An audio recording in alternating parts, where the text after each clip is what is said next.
आज ये एक समस्या चल रही है, क्योंकि हमारा स्कूल है दिल्ली एनसीआर के आसपास, जहाँ पे भौतिकवाद बहुत ज़्यादा है और वहाँ पर सारे प्रयास करने के बावजूद भी सभी अभिभावकों को हम संतुष्ट नहीं कर पा रहे हैं, क्योंकि उनको लगता है कि भगवान का नाम लेना, कीर्तन करना शायद थोड़ा समय नष्ट करने वाली बात है। तो काफ़ी बच्चे हैं जो घर में भजन करना चाहते हैं, लेकिन उनके अभिभावक कहते हैं कि ज़्यादा समय मत दीजिए इन चीज़ों में। हाँ, फिर उन्हीं अभिभावकों को वही बच्चे जिनको धर्म से रहित शिक्षा दी जाती है, डंडे मार के निकाल देते हैं। फिर बाद में रोना होता है उनको कि मेरी संपत्ति मेरे बच्चों ने छीन ली और धक्का मार के बाहर निकाल दिया। क्यों? बच्चों का ही दोष नहीं, आपका दोष, आपने संस्कार ऐसे दिए। आज जब धर्म पूर्वक संस्कार की शिक्षा हो रही तो विरोध कर रहे हैं। तो आज नवीन बच्चे अपने माता पिता के सैकड़ों बच्चों में से कौन पैर छूता है? प्रातःकाल उठ के रघुनाथा, मात पिता गुरु नामे माथा नहीं छूते। बेसमय उठना, मनमानी आचरण करना, थोड़ा सयाने हो जाना, भ्रष्टाचार में उतर जाना, अपने ब्रह्मचर्य को नष्ट कर देना, अपनी पवित्रता को खो देना और मनमानी आचरणों। अब वो बच्चे जब सयाने होंगे तो माता पिता का स्वागत कैसे करेंगे? ये माता पिता नहीं समझ रहे कि अगर आज हम धर्म विहीन उनको आचरण शिक्षा देते हैं, वही कल हमारे साथ बर्ताव होगा। बड़े बूढ़ों को लातों से मार रहे हैं, देखा गया है। बड़े बूढ़ों को घर से निकाल दिया गया है। वो जो आंखें काम नहीं कर रही, शरीर काम नहीं कर रहा, अब उनकी भगवान की तरह सेवा होनी चाहिए। कैसे सेवा करें? आपने रजोगुणी आसुरी प्रवृत्ति की शिक्षा दी, तो अब वो कैसे धार्मिक प्रवृत्ति के हो जाएंगे? तो हमें लगता है कि उन माता पिता को समझना चाहिए कि नाम जापक बालक, धर्म पूर्वक चलने वाला बालक, ये तुम्हें भगवान की तरह वृद्धावस्था में पूजा करेगा, तुम्हारी सेवा करेगा। और आज उसे अगर धर्म विमुख कर दिया तो कल वो मदिरा पिएगा, मांस खाएगा, वे विचार करेगा और तुम्हारी संपत्ति का दुरुपयोग करके तुमको निकालेगा, तुमको दंड देगा, क्योंकि तुमने उसकी शिक्षा गलत की है। माता पिता बालक ही बुलावें, उदर भरे सोई जतन सिखावें। जिस प्रकार से धन बढ़ जाए, जिस प्रकार से तुम्हें भोग सामग्री मिले, वो आचरण माता पिता सिखाते हैं, लेकिन ये नहीं सिखाते कि भोगों में कैसे हम धर्म पूर्वक व्यवहार करें, कैसे हम संयम का बर्ताव करें। ये बात तो हमारे अध्यात्म से ही पता चलेगा। हम काम क्रोध लोभ मद मत्सर आदि को कैसे सहन कर सकते हैं, ये बात तो नाम जप से मिलेगी। अब नाम जप है नहीं, अध्यात्म शास्त्रों का ना श्रवण है, ना कथन है, ना स्वाध्याय है, तो फिर दुर्गति तो पक्की ही है। वो परिवार कैसे शांत हो पाएगा? जो बच्ची बिना पाणी ग्रहण के भ्रष्ट हो चुकी है, वो कैसे एक पतिव्रत में रहेगी? जो बच्चा बिना पाणी ग्रहण के भ्रष्ट हो चुका है, वो कैसे पत्नी को प्राण से भी अधिक प्यार कर पाएगा? जब गृहस्थी में पति पत्नी पर भी विश्वास नहीं रह जाएगा, वो गृहस्थी किस काम की आएगी? तो पढ़ाई लिखाई के साथ अगर धर्म ग्रंथ की शिक्षा नहीं है तो आधुनिकता बढ़ती जा रही है, व्यसन बढ़ता जा रहा है, व्यभिचार बढ़ता जा रहा है, कुमार्गगामी प्रवृत्तियां, उच्छृंखल। माता पिता यहाँ के बोलते हैं कि हम बेटे से कहते हैं या बेटी से कहते हैं, कहते तू अपने को देख। ये सभ्यता है? विद्या विनयम ददाती, विद्या विनयम ददाती, विद्या ऐसे सिखा जी, तुमने गलती की, आज से नहीं करूंगा। ये विनम्रता खो दी बच्चों ने, और वो विद्यालय जाते हैं और वो विद्या अध्ययन करते हैं। इसका मतलब हमारी विद्या में कमी है। जो अभी बीच में दो अधिकारी, उत्तर प्रदेश के उच्च शिक्षा मंत्री और माध्यमिक, हाँ दोनों, उनसे यही प्रार्थना की थी कि, और उन्होंने पहले वाले ने लागू भी किया था कि 30 मिनट या 45 मिनट हमारे आध्यात्मिक शास्त्रों की चर्चा बच्चों को कराई जाएगी।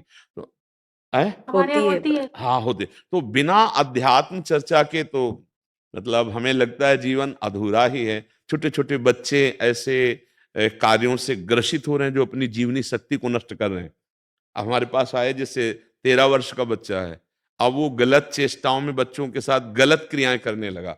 अब उसको खड़े होने में चक्कर आता है, क्योंकि बच्चे, उनको पता नहीं कि जो मैं क्रियाओं में उतर रहा हूं मेरा नाश करने वाली है। अगर आप आध्यात्मिक सूत्र उनको नहीं समझाएंगे कि ब्रह्मचर्य जीवन के लिए कितना आवश्यक है, ब्रह्मचर्य हान करना नवीन अवस्था के लिए कितना नुकसानदायक है, वो कैसे चल पाएंगे? व्यसन नहीं करना चाहिए, वो कैसे चल पाएंगे बिना आध्यात्मिक शक्ति के? अब नाम जब चल रहा है, थोड़ी देर वैदिक सूत्रों का गायन हुआ, थोड़ी देर वैदिक सूत्रों की चर्चा हुई, तो इनकी श्रवण मात्र से बुद्धि पवित्र होगी, इनके पाप नष्ट होंगे, इनका हृदय निर्मल होगा।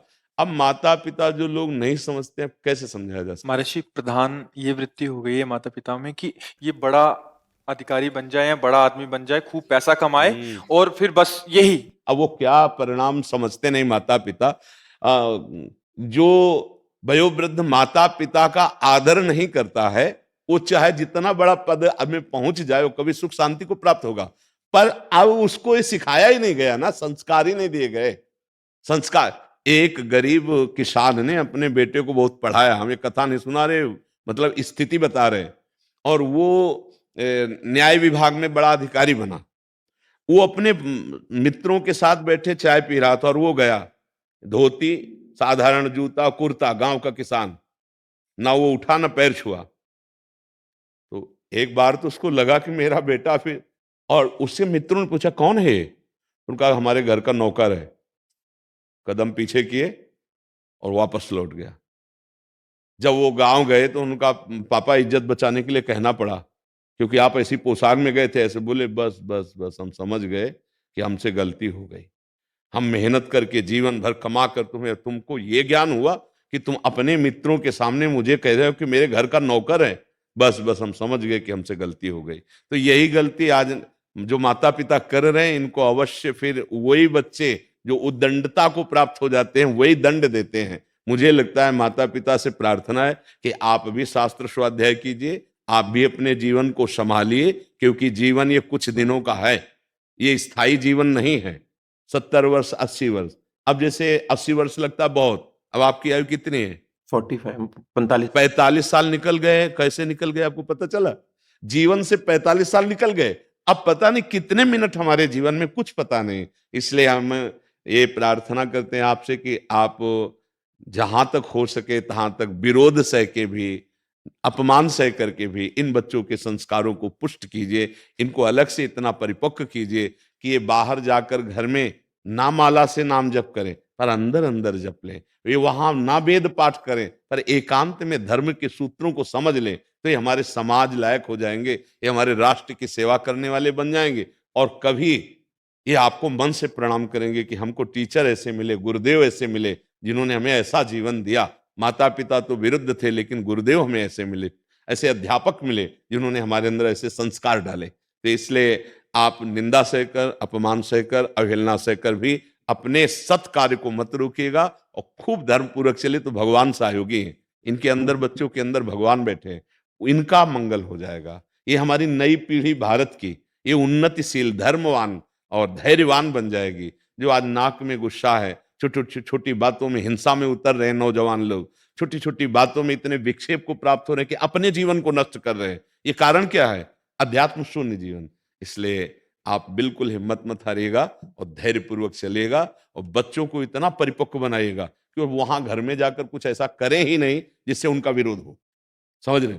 अंदर अंदर राधा राधा जपो, बाहर से राधा बोलने की बिल्कुल जरूरत नहीं, अगर जिस घर में डांट लगती हो। यही प्रश्न था महाराज जी। हाँ, सेम प्रश्न। हाँ, अंदर अंदर नाम जप करो, बाहर से कुछ कर। माला भी मत लो घर में, माला झोले में डाल लो, वहां हाथ में मत लेना। राधा राधा राधा राधा, जो गुरुजी ने, टीचर ने पढ़ाया है उसका मानसिक चिंतन करो, जो वैदिक सिद्धांत अध्यात्म, वहां मत खोलो कोई धर्म ग्रंथ। अगर घर में विरोध होता है, देखो, प्रवीणता पूर्वक अपने को अच्छा बनाना।